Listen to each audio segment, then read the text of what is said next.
First of all Krishna Reddy గారికి జన్మదిన శుభాకాంక్షలు సార్. All the best.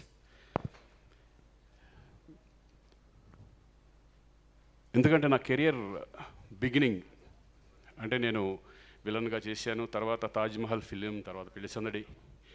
ఆ టైంలో నాకు పిలుపు వచ్చింది కృష్ణారెడ్డి గారి నుంచి. అప్పుడు అనుకున్నా, అప్పుడే చాలా ఫేమస్ అయిపోయారు డైరెక్టర్గా. ఘటోద్గజుడు సినిమాలో అర్జునుడు క్యారెక్టర్ ఉంది, చేయాలి అన్నారు. అప్పుడు నేను హీరోగా చేస్తున్నా. అయినా సరే ఈ డైరెక్షన్లో నాకు అవకాశం వచ్చినందుకు నేను ఆ ఘటోద్గజుడు అర్జునుడిగా చేయడం జరిగింది. ఇక తర్వాత స్టార్ట్ అయింది మా లైఫ్. వినోదం, ఆహ్వానం, ఎగిరేపోవరు, ఇలా అలా 10 సినిమాలు కాంబినేషన్స్లో చేయడం జరిగింది.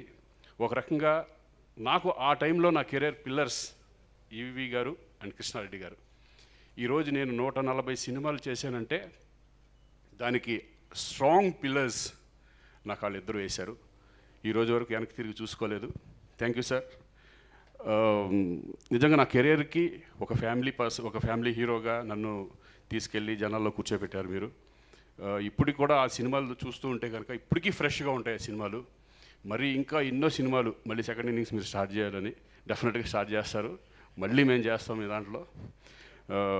ఇక ముందు కూడా, ఎందుకంటే కృష్ణారెడ్డి గారితో చేసేటప్పుడు ఒక ఫ్రెండ్లీ నేచర్ ఉంటుంది. ఆ డైరెక్షన్ మనం చేసినప్పుడు పెద్ద డైరెక్టర్తో చేసినట్టు ఉండదు. అందరితో ఫ్రెండ్లీగా ఉంటారు, చిన్న ఆర్టిస్టుల దగ్గర నుంచి పెద్దవాళ్ళ వరకు. ఆ ఫ్రెండ్షిప్పే ఈరోజు ఆయన్ని అభిమానించే విధంగా తయారు. అందుకని మేము ఎప్పుడు అనుకుంటూ ఉంటాం, మాట్లాడుకుంటూ ఉంటాం మధ్య మధ్యలో, సార్ చేయండి సార్ సినిమా, డెఫినెట్గా ఇంకా మంచి సినిమాలు వస్తాయి మీ చేతిలోంచి అని. సార్ డెఫినెట్గా వీరికి ముందు మంచి సినిమాలు చేయాలి. Thank you. All the best అండి.